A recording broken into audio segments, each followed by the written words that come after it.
রাজ্যের শিক্ষা ব্যবস্থার বেহাল দশা। শিক্ষক সংকটের কারণে ময়নামা স্কুলে প্রতিদিন একটি করে ক্লাস হচ্ছে। সোনামুড়া বিদ্যালয়ের পরিদর্শকের অধীনে ময়নামা উচ্চ বিদ্যালয়ের ছাত্রছাত্রীর সংখ্যা প্রায় 130 আর শিক্ষক রয়েছে 7 জন। সোমবার 4 জন শিক্ষক উপস্থিত ছিলেন, যার জন্য দুটো ক্লাসকে একসঙ্গে করে নিতে হয়। এমনটাই জানালেন বিদ্যালয়ের একজন শিক্ষক। নিয়মিত ক্লাস না হওয়াতে শ্রেণীকক্ষেই খেলাধুলা করছে ছাত্রছাত্রীরা। তবে বিদ্যালয়ের ছাত্রছাত্রীরা নিয়মিত মিড ডে মিলের মাধ্যমে খাওয়ানো হয়, জানালেন অষ্টম শ্রেণীর এক ছাত্র। আর কয়েক মাস পরেই মাধ্যমিক পরীক্ষা শুরু হবে, কিন্তু ঠিকঠাকভাবে হচ্ছে না নবম দশম শ্রেণীর লেখাপড়া। ভবিষ্যতের প্রশ্নে ছাত্রছাত্রীদের প্রাইভেট শিক্ষকের কাছে ছুটতে হচ্ছে। বিভিন্ন মহলের অভিমত, রাজ্যের প্রতিটি স্কুলেই রয়েছে শিক্ষক সংকট, অথচ মুখ্যমন্ত্রী দলের প্রচারে প্রতিটি পাড়ায় পাড়ায় এসে দলের খবর রাখলেও রাজ্যের শিক্ষা ব্যবস্থা নেই মুখ্যমন্ত্রী তথা শিক্ষামন্ত্রীর কাছে।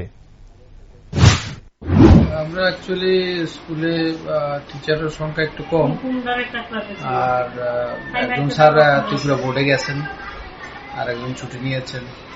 কতজন শিক্ষক আছে? স্টুডেন্ট আছে 117 জন, আর শিক্ষক 7 জন। আজকে আইসিন সবাই? 7 জনের মধ্যে একজন ইনচার্জ, তাই একটা কাজে গেছেন, আর একজন গেছে ত্রিপুরা বোর্ডে ক্লাস 9 এর রেজিস্ট্রেশন ফর্ম আনতে, বাকি ক্লাসে আছে। আর এমনি মিড ডে মিল খাওয়া দাওয়া সব ঠিকঠাক আছে? এগুলো ওকে আছে। শিক্ষক সংকট আছে? শিক্ষক সংকট আছে একটু, স্টুডেন্টও কম অবশ্য। কিভাবে সামলান যেভাবে হয়? এখন দুটো ক্লাস অনেক সময় একসঙ্গে বইটা করি আমরা। কোন স্কুল এটা? ময়নামা হাই স্কুল। কোন ক্লাসে পড়ো? 8 এ। কোন স্কুল এটা? সকাল থেকে ক্লাস কয়টা করছো? একটা। স্যার নাই? স্যার যারা আছে তারা ডেলি একটা স্যার হইলে হয়। ডেলি একটা? এই আজকে তো সপ্তাহে সোমবার, প্রথম দিনে অবস্থা।